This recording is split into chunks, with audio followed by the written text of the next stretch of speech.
कैसे हो दोस्तों। मैं Shubhankar Pandey, achieve target with Shubhankar channel में आपका स्वागत है। वर्ल्ड हिस्ट्री चल रही थी और इस वर्ल्ड हिस्ट्री में हम फ्रांसीसी क्रांति को हम देख रहे थे। और फ्रांसीसी क्रांति के हम कई चरणों को पढ़ चुके थे, जिसमें हमने एक चरण पढ़ा था संवैधानिक विकास, दूसरा पढ़ा था उग्र गणतंत्र और तीसरा पढ़ा था गवर्नरों के द्वारा शासन। चौथा पढ़ना है नेपोलियन, जो 1799 से लेकर 1815 तक के चले। और इस समय में इसके द्वारा कई सारी बातें की गई। किसके द्वारा? नेपोलियन के द्वारा। तो आप लोग को मैंने अभी पहले ही बता दिया, अभी एक वीडियो मेरे द्वारा अपलोड किया गया है जिसकी सूचना प्राय बच्चों को मिल चुकी होगी। आप उस वीडियो को देखिए और उसके बाद में अपनी तैयारी को और ज़्यादा मजबूती प्रदान करने की कोशिश करिए। यदि आपकी इच्छा रहेगी कि आगे टेस्ट की प्रायिकता को और अधिक बढ़ाया जाए, बारंबारता को और अधिक बढ़ाया जाए, तो आप कमेंट बॉक्स में आप लिख सकते हैं। उसको ध्यान में रखकर हम कार्य करते रहेंगे। तो नेपोलियन पढ़ने वाले थे। नेपोलियन साहब आ चुके हैं। नेपोलियन बोनापार्ट नाम सुना ही होगा, जिसने के बारे में कहा जाता है कि उसकी डिक्शनरी में इम्पॉसिबल जैसा कोई शब्द ही नहीं है। तो हम उस नेपोलियन के बारे में पढ़ने वाले हैं जो 1799 से लेकर 1815 तक के फ्रांस की सत्ता पर राज करता है। पर उसके पहले के बारे में अगर जाने, जिसका उद्भव जिसे हम कहते हैं, या फिर उसका प्रारंभिक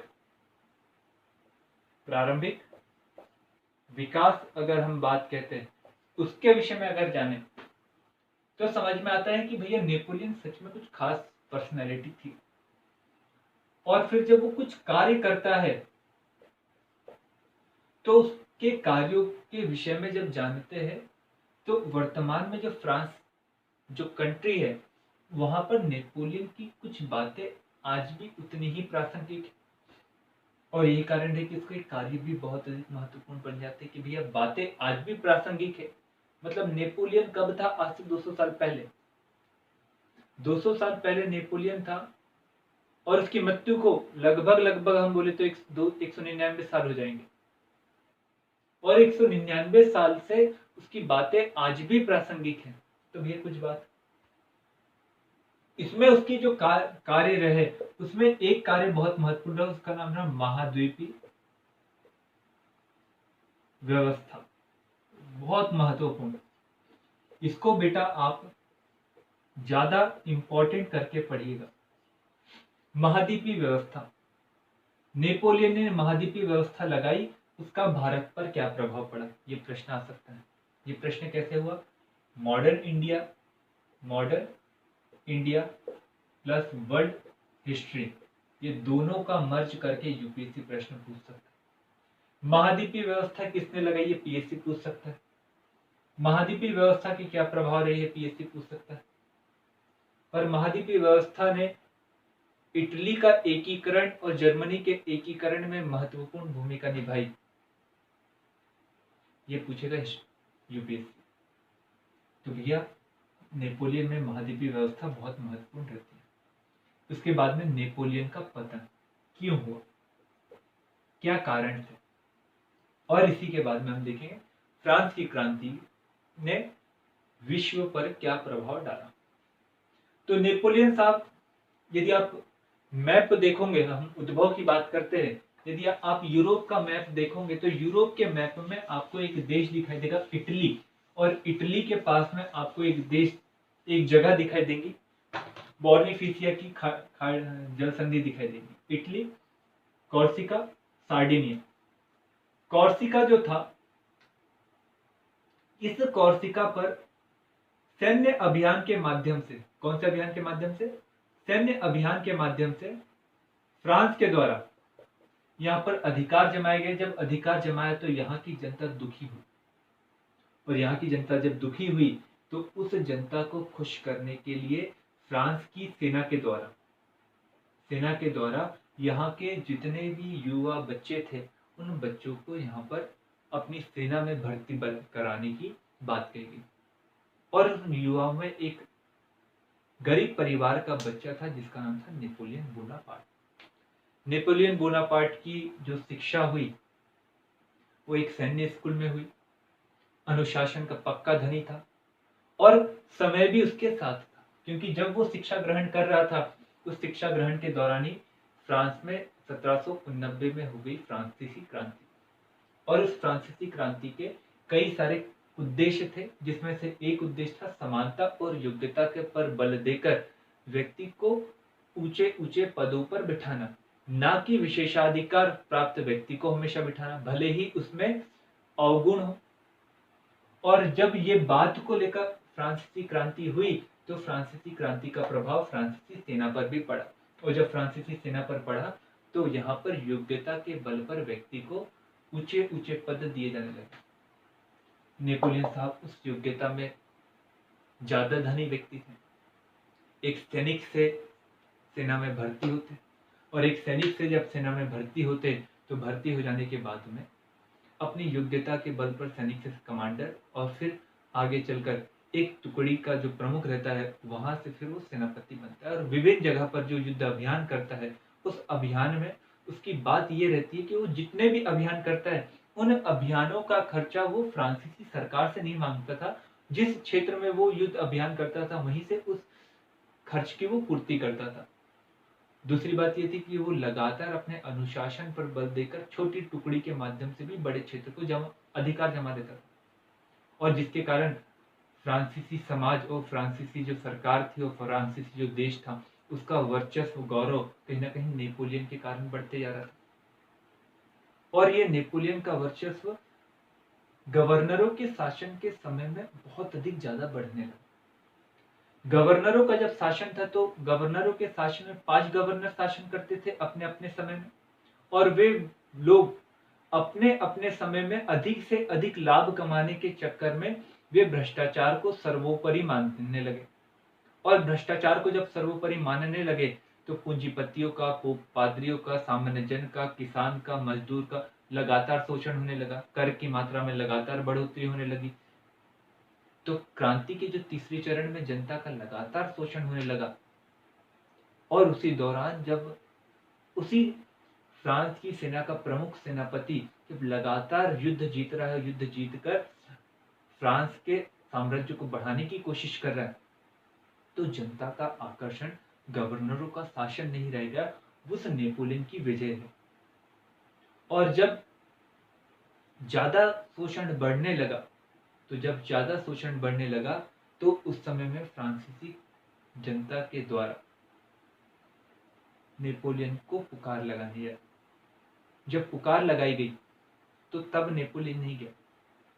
नेपोलियन बड़ा दूरदर्शी व्यक्ति था। नेपोलियन को लगता था कि भैया अगर मैं जाकर इन गवर्नरों को हटा दूंगा और मैं शासन करूंगा तो कहीं ना कहीं शासन छीनना होगा, और जब शासन में छीनूंगा तो प्रारंभ में ही जनता की नजरों में मैं गिर जाऊंगा। तो उसे पता था कि भैया मेरे द्वारा जीते गए क्षेत्र, जिसको मैं जीतने के बाद में फ्रांस की सरकार को लौटाता हूं, और उस लौटाए गए क्षेत्र पर फ्रांस की सरकार लंबे समय तक के आधिपत्य जमा ही नहीं पाती थी, विद्रोह होते थे, फिर वो जीत गया, फिर वो आजाद हो जाते थे। तो इस बात को ध्यान में रखकर कि जब तक के जनता मुझे बुलाएगी नहीं तब तक के वो नहीं जाएगा, और इसलिए एक कहावत है, नाशपति अभी पकी नहीं। और जब वो मिस्र के अभियान में रहता है और वहां पर हारता है, उस युद्ध में वो ब्रिटेन के साथ युद्ध करने के दौरान युद्ध में हारता है, पर उस हार के बावजूद भी जब उसे लगता है कि अब जनता मेरे महत्व को जानेगी, तो वो उस हारने के बावजूद भी वो युद्ध को बीच में छोड़कर वापस जाता है, और वापस जाने के बाद में उस जनता के द्वारा उसको वैसा ही स्वागत किया जाता है जैसे विश्व विजेता का किया जाता है, भले ही युद्ध में हार। और इसी समय में कहा जाता है नाशपति पक चुकी है। तो एक प्रश्न लिखिएगा, नाशपति पक चुकी है, इसका आलोचनात्मक वर्णन कीजिए। जैसे वो गद्दी पर बैठता है और बैठने के बाद में उसके द्वारा कार्य करना शुरू किया। अब ये जो कार्य होते हैं वो कार्य बहुत महत्वपूर्ण है। यहां तक के समझ में आया आपको उद्भव क्या था उसका? उद्भव हुआ गद्दी पर बैठा 1799 के करीब करीब सेनापति से। अब आगे गद्दी पर बैठता, गद्दी पर बैठने के साथ में उसके द्वारा कार्य किया जाता है, और हर क्षेत्र में उसके द्वारा कार्य करने की कोशिश की जाती है। वो सबसे पहले प्रशासन के क्षेत्र में कार्य करता है। प्रशासन के क्षेत्र में वो लगातार जो स्थानीय सरकारें रहती है, अर्थात त्रिस्तरीय सरकारें रहती, उस त्रिस्तरीय सरकार में जो भी प्रमुख व्यक्ति रहते थे, उन व्यक्तियों की नियुक्ति उसके द्वारा ही किए जाने की बात को उसने सर्वोपरि रखा। मतलब हमारे यहाँ पर जैसे ग्राम पंचायत हो गया, जिला पंचायत हो गया और उसके ऊपर की पंचायत जो हो जाती है, इन सब के व्यक्तियों का हमारे यहाँ चुनाव होता है और चुनाव करके एक जनता के मैंडेट के आधार पर वो काम करते 5 साल के लिए और 5 साल के बाद में फिर चुनाव होता है और फिर वो काम करते। ऐसा ही फ्रांस में था, परंतु फ्रांस में इस समय में जो ये व्यक्ति थे, इनका चुनाव नहीं किया जाता था, बल्कि इनको नियुक्त किया जाता था और नियुक्त करने के लिए जो बॉडी थी, उस बॉडी का सर्वोपरि बन गया नेपोलियन और अपने ही निर्णय के माध्यम से इन व्यक्तियों की क्या करता था, वो नियुक्ति करता था। अब मुझे बताओ, एक ही व्यक्ति सब कार्य करेगा तो शक्ति का पृथक्करण हुआ कि शक्ति का केंद्रीकरण हुआ? शक्ति का पृथक्करण हुआ कि शक्ति का केंद्रीकरण हुआ? शक्ति का क्या हुआ? केंद्रीकरण। उसने कार्य किए, परंतु उसने कहीं ना कहीं केंद्रीकरण पर बल दिया था। दूसरी बात, उसके द्वारा शिक्षा पर बल दिया गया। शिक्षा का वो घोर समर्थक था। उसने सभी जगह पर एक प्रकार की शिक्षा लागू कराने की कोशिश की। जिन जिन जगह पर शिक्षा की व्यवस्था नहीं, उन जगह पर भी शिक्षा लागू करने की कोशिश की और केंद्रीय शिक्षा अधिनियम भी पारित किया। सभी जगह शिक्षा लागू की, पर शिक्षा लागू करने के साथ उसने महिला शिक्षा की ओर ध्यान नहीं दिया। वो पोप पादरियों पर छोड़ दिया कि भैया वो महिला को क्या शिक्षा देना चाहते हैं वो आप दे दो। इस विषय में नेपोलियन चुप बैठा रहा। अब मुझे बताओ, समानता की बात फ्रांसीसी क्रांति ने बोली थी क्या? शिक्षा में अब समानता हुई क्या? लिंग के आधार पर भेद हुआ कि नहीं? सबकी बात बोली, अच्छी बात बोली, परंतु कहीं ना कहीं काम गड़बड़ हो गया। इसी के द्वारा कैथोलिक धर्म को अपना और राज्य का एक प्रमुख धर्म का दर्जा दिया। आप सभी को पता है, जो पुरातन व्यवस्था मैंने फ्रांस की बताई थी, उस पुरातन व्यवस्था में जो समाज था वो 3 वर्गों में बटा था, जिसमें जो थर्ड स्टेट था वो कहीं ना कहीं शोषित था ऊपर के 2 स्टेटों के कारण, और सेकेंड स्टेट जो था वो पोप पादरी था जो लगातार शोषण कर रहा था और धर्म के नाम पर समाज को कहीं ना कहीं नीचे ले जा रहा था। और यही कारण था कि जनता के द्वारा असंतोष व्याप्त करते हुए कहा कि हम जिस राज्य का निर्माण करेंगे वो धर्मनिरपेक्ष राज्य रहेगा। अब मुझे बताओ, नेपोलियन के द्वारा ये किया गया कार्य धर्मनिरपेक्ष था क्या? नहीं था। साथ में इसके द्वारा एक और महत्वपूर्ण कार्य किया गया, सामाजिक सुधार में। और सामाजिक सुधार के अंतर्गत इसने सिविल और आपराधिक कानून दोनों को अलग अलग किया। दोनों के विषय में उसकी जो रूपरेखा थी वो बहुत सटीक थी। परिवार के अंतर पितृसत्तात्मकता को बरकरार रखा गया। पिता के द्वारा अपने बेटे को अपनी संपत्ति से अलग करने का भी अधिकार दिया गया। सिविल कानून में बहुत अधिक कठोरता के साथ में नरमता को भी रखने की कोशिश की। आधुनिकता पर बात की, और ये आधुनिकता आज भी फ्रांसीसी कानून में हमें दिखाई देती और यही कहा जाता है कि नेपोलियन के सुधार ग्रेनाइट के पत्थर पर रखे गए।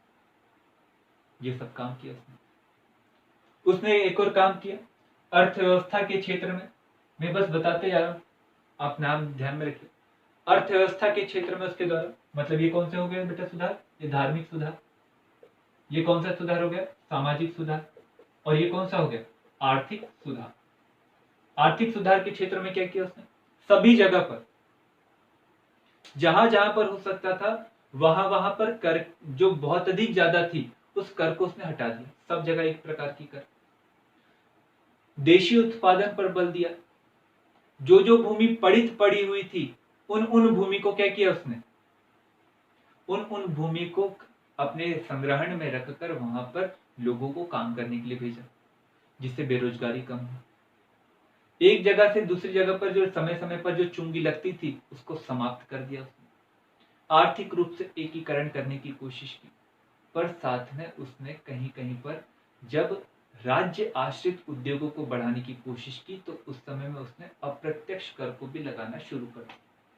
और जब अप्रत्यक्ष कर को लगाना शुरू किया तो ये कार्य कहीं ना कहीं फ्रांसीसी क्रांति के उद्देश्यों के विपरीत, क्योंकि फ्रांसीसी क्रांति प्रत्यक्ष कर के समर्थक थी, अप्रत्यक्ष कर के विरोधी थी, क्योंकि अप्रत्यक्ष कर के कारण अधिक मात्रा में लोगों का शोषण होता है, खासकर निचले तबके का, खासकर तृतीय वर्ग का, क्योंकि तृतीय वर्ग की आय वैसे ही कम है, वो प्रत्यक्ष कर भी देगा और अप्रत्यक्ष कर भी देगा तो स्वाभाविक रूप से उसके ऊपर कर की दोहरी मार पड़ेगी। तो इसलिए फ्रांसीसी क्रांति में कहा गया थी प्रत्यक्ष कर पर ही बल देना। तो इस प्रकार के इसके द्वारा काम किए गए और इस काम में कहीं कहीं फ्रांसीसी क्रांति के जो उद्देश्य थे उनका कहीं ना कहीं गला भी घोटा गया, और जब गला घोटा गया तो इसलिए कहा गया कि नेपोलियन फ्रांसीसी क्रांति का हंता था। तो आज का प्रश्न, सेकंड प्रश्न, क्या नेपोलियन फ्रांसीसी क्रांति का हंता था? आलोचनात्मक वर्णन कीजिए। आप प्रश्न को लिखिएगा, गलत लिखिए, सलत लिखिए, कोई दिक्कत नहीं, पर लिखिए जरूर। तो ये उसके द्वारा कार्य किए गए और इसमें एक महत्वपूर्ण कार्य किया गया, वो कार्य आज हम पढ़ने की कोशिश करते हैं। वो कार्य है महाद्वीपीय व्यवस्था, कॉन्टिनेंटल स्ट्रेटेजी। ये बहुत महत्वपूर्ण है पढ़ने के लिए। क्यों महत्वपूर्ण है आपको मैं फिर से बता दूं, महाद्वीपीय व्यवस्था, क्योंकि इस महाद्वीपीय व्यवस्था का इनडायरेक्ट इफेक्ट इंडियन हिस्ट्री में है, और इंडियन हिस्ट्री में इनडायरेक्टली इफेक्ट है।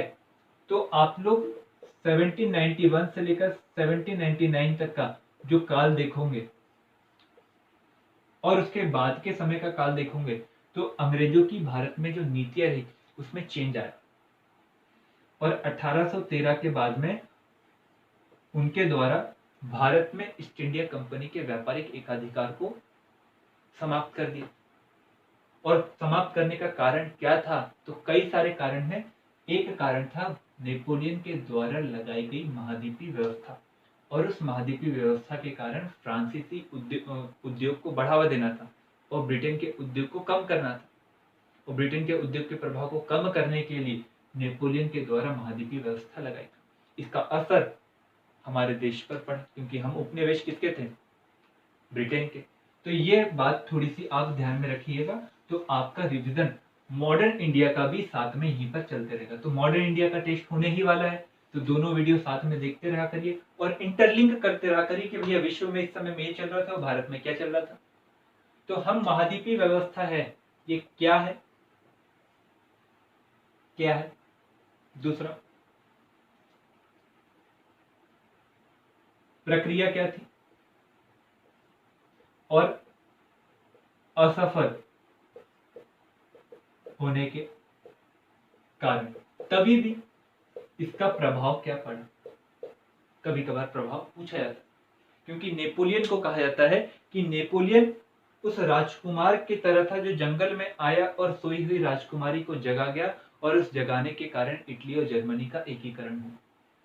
ये नेपोलियन के बारे में कहा है, राजकुमार है। और राजकुमार क्यों है साहब? प्रिंस क्यों है? और राजकुमारी कौन? इटली और जर्मनी।